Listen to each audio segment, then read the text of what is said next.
Wake up at 3 a.m. to the sound of concrete trucks in your backyard, thinking you're dreaming, only to walk outside in your bathrobe and see everything you love being buried alive. That's how my war with the Pine Valley HOA began. Picture this: the little creek my late wife Martha cherished, the one place on earth where her spirit seemed to linger, now suffocating under an illegal concrete dam. And there's Veronica Ashworth, HOA president, all pearls and poison, standing there with a smirk. Mosquito control, deal with it. Yeah, that happened. But see, Veronica picked the wrong widower to bulldoze. What she didn't know, I spent 30 years as an EPA water quality specialist. I know every federal wetland regulation like I know every inch of Martha's old quilt. One county complaint, one federal inspection, and their whole $1 million look-at-me neighborhood could be turned into untouchable, protected wetland. But let me back up a sec, because you need the full picture before the real fireworks start. My name's Earl Hutchinson. I'm 58, retired, and I still live in the little cottage where Martha and I weathered her final years, her chemo, her victories, her losses. Willow Creek's song would lull her to sleep when the pain meds couldn't. She'd ask me to throw open the windows so she could hear the water better on those bad nights. That creek wasn't just a stream, it was hope, a reason to keep fighting. Martha even planted an oak grove along the water during her second remission.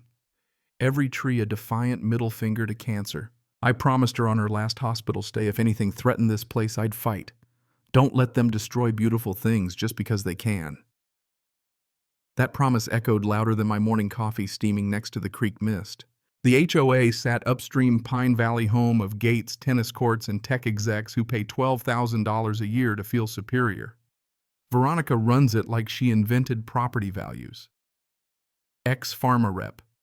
Now a real estate mogul, smells like a chemistry set, drives a BMW with luxury one plates, voice sharp enough to slice marble countertops. She needed the neighborhood pristine for California buyers sniffing around her $890,000 mansion. It all started with spring rains and unsightly pooling near their fancy clubhouse.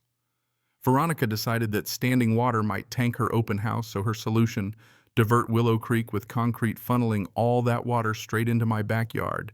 No permits, no warning, no shame.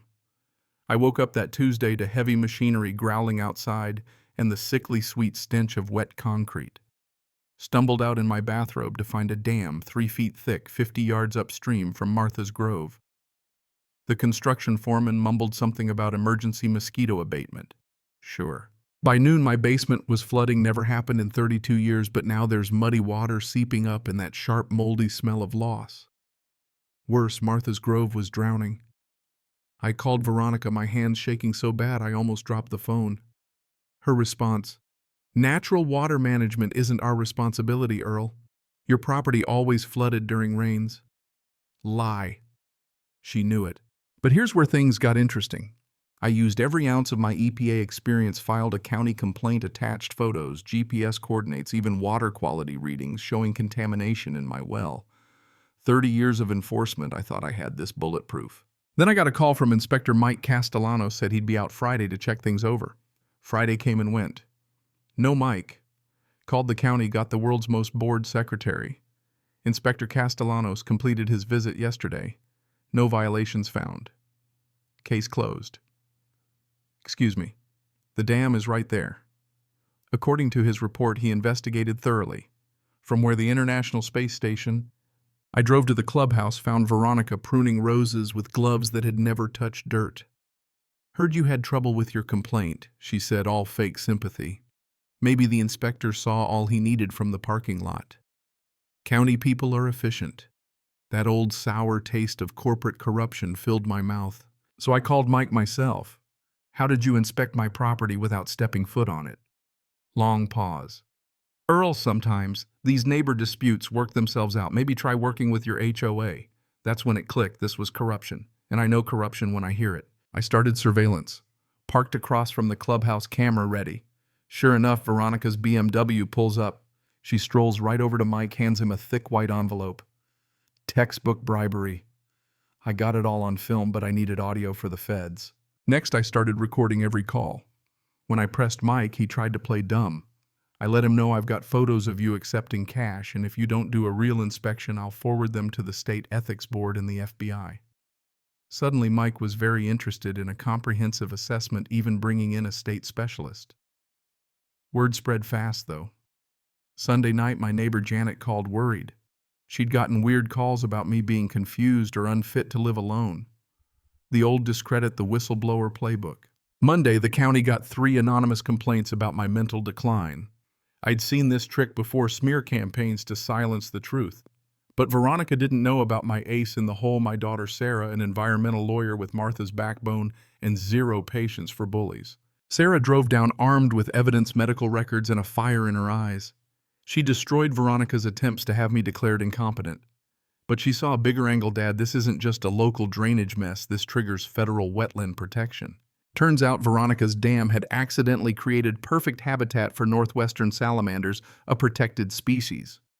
Sarah pulled up satellite photos, new pools, native vegetation, waterfowl, salamander larvae everywhere. If the inspection confirmed it, Pine Valley would become federally protected, wetland, locked untouchable, no development allowed. Property values, poof. But Veronica wasn't done. One night I caught her crews jackhammering up the dam trying to destroy evidence. Instead, they made it worse, scattering debris, making the pools even more obviously man-made. Sarah and I documented everything. She coordinated with federal wildlife experts. The feds were coming. The day of the inspection, Veronica tried one last Hail Mary, offering $10,000 cash on a recorded call to make the inspection go away. Bad move. The biologists found salamander breeding pools habitat more vibrant than ever and caught Veronica on tape trying to bribe federal officers. The FBI was now in the front row. It all exploded at the Pine Valley Town Hall. The place was packed, folks sweating, demanding answers. Veronica, still clinging to her delusions, tried to convince everyone it was a temporary misunderstanding and painted me as a bitter old man. But the FBI agent stood up, laid it all out. No appeal charges coming, property values set to drop by 70%. Chaos. People shouting, asking if they could sue the HOA, crying over their pools and marble kitchens suddenly frozen in time. Then I stood. Veronica, you destroyed my wife's memorial grove with illegal construction. You bribed officials. You forged documents. But here's what you never understood: sometimes destroying something precious creates something even more valuable. Your crime accidentally created the healthiest salamander habitat in the region. Your greed triggered federal protection. Your mansion now worth a quarter of what you paid. And I'm the new federal habitat monitor. For the next 20 years, I get to protect every inch of this land from people like you. The silence was heavy. Then Agent Santos arrested Veronica right there, bribery, forgery, wire fraud. As the handcuffs clicked, she glared at me. This is all his fault. No, Veronica, this is karma. 8 months later, Pine Valley is a different world. Taxes dropped, HOA fees gone. Veronica's mansion sold at foreclosure to a university professor. Her crimes became a national case study in environmental justice. Native wildlife is everywhere. Herons, otters, beavers building dams. Martha would have loved it. My weekends are full. Sarah visits with her daughter. Students come to learn about conservation. The local school uses our wetland for science classes.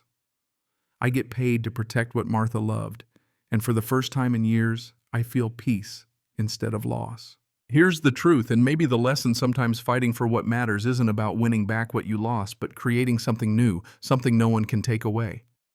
Veronica thought money and power would shield her from consequences, but the law, the real law, caught up with her in the end. So tell me, where do you draw the line between property rights and protecting what matters? Have you ever had to stand up to someone with more power just to do what's right? Drop your story below. I want to hear how you fought back, or maybe what you wish you'd done differently.